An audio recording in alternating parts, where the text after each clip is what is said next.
You, John Fitzgerald Kennedy, do solemnly swear.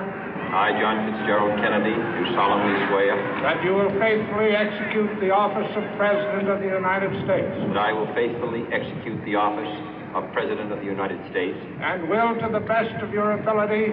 And will, to the best of my ability. Preserve, protect, and defend the Constitution of the United States. Preserve, protect, and defend the Constitution of the United States. So help you God.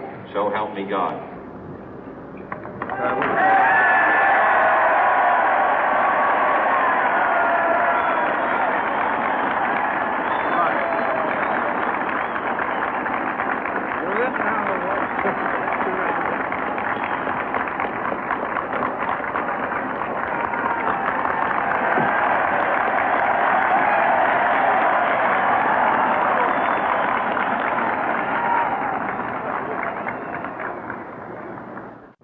Vice President Johnson, Mr. Speaker, Mr. Chief Justice, President Eisenhower, Vice President Nixon, President Truman, Reverend clergy, fellow citizens.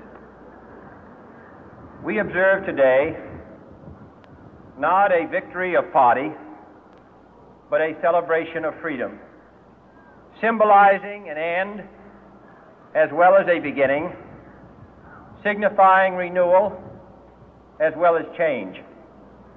For I have sworn before you and Almighty God the same solemn oath our forebears prescribed nearly a century and 3/4 ago. The world is very different now, for man holds in his mortal hands the power to abolish all forms of human poverty and all forms of human life. And yet the same revolutionary beliefs for which our forebears fought are still at issue around the globe. The belief that the rights of man come not from the generosity of the state, but from the hand of God. We dare not forget today that we are the heirs of that first revolution. Let the word go forth from this time and place to friend and foe alike that the torch has been passed to a new generation of Americans born in this century, tempered by war, disciplined by a hard and bitter peace, proud of our ancient heritage, and unwilling to witness or permit the slow undoing of those human rights to which this nation has always been committed and to which we are committed today at home and around the world.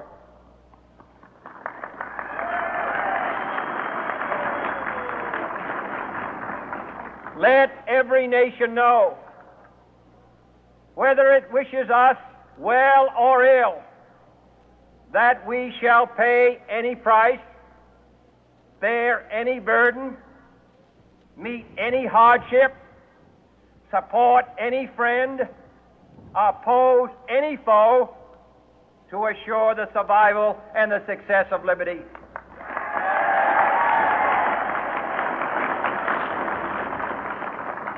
This much we pledge and more. To those old allies whose cultural and spiritual origins we share, we pledge the loyalty of faithful friends. United, there is little we cannot do in a host of cooperative ventures. Divided, there is little we can do, for we dare not meet a powerful challenge at odds and split asunder.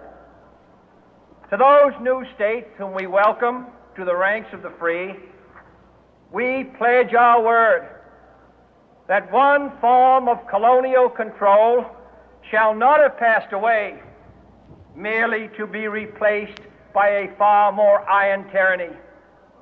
We shall not always expect to find them supporting our view, but we shall always hope to find them strongly supporting their own freedom, and to remember that in the past, those who foolishly sought power by riding the back of the tiger ended up inside.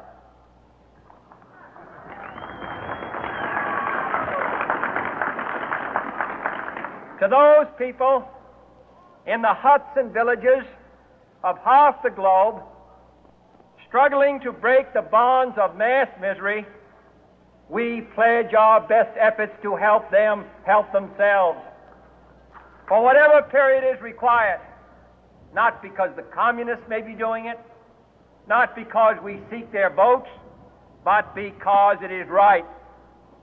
If a free society cannot help the many who are poor, it cannot save the few who are rich.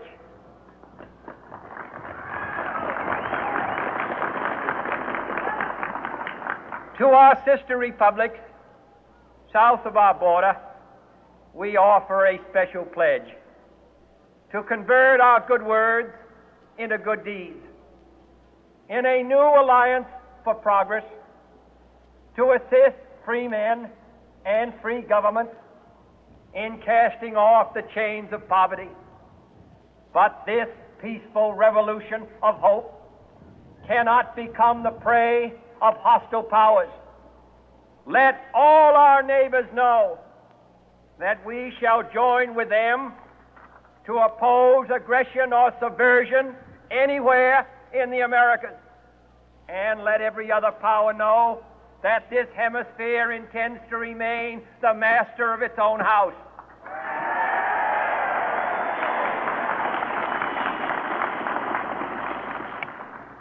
To that World Assembly of Sovereign States, the United Nations, our last best hope, in an age where the instruments of war have far outpaced the instruments of peace, we renew our pledge of support to prevent it from becoming merely a forum for invective, to strengthen its shield of the new and the weak, and to enlarge the area in which its writ may run. Finally, to those nations who would make themselves our adversary, we offer not a pledge, but a request that both sides begin anew the quest for peace. Before the dark powers of destruction, unleashed by science, engulf all humanity in planned or accidental self-destruction, we dare not tempt them with weakness, for only when our arms are sufficient beyond doubt can we be certain beyond doubt that they will never be employed.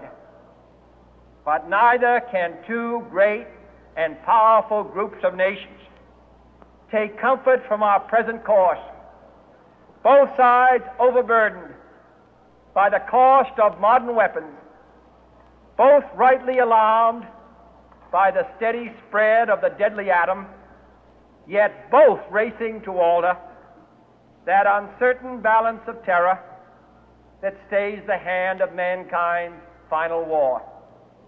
So let us begin anew, remembering on both sides that civility is not a sign of weakness, and sincerity is always subject to proof. Let us never negotiate out of fear, but let us never fear to negotiate.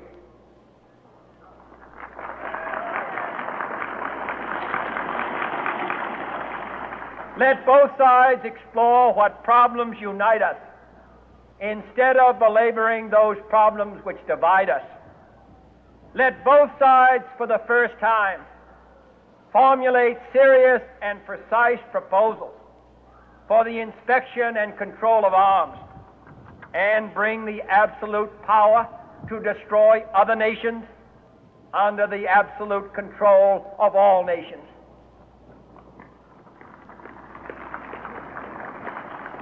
Let both sides seek to invoke the wonders of science instead of its terrors. Together, let us explore the stars, conquer the deserts, eradicate disease, tap the ocean depths, and encourage the arts and commerce. Let both sides unite to heed in all corners of the earth the command of Isaiah to undo the heavy burden and let the oppressed go free.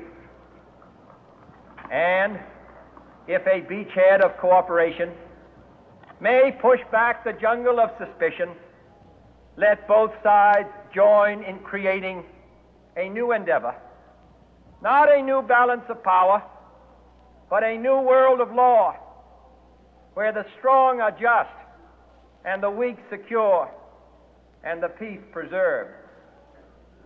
All this will not be finished in the first 100 days, nor will it be finished in the first 1,000 days, nor in the life of this administration, nor even perhaps in our lifetime on this planet. But let us begin.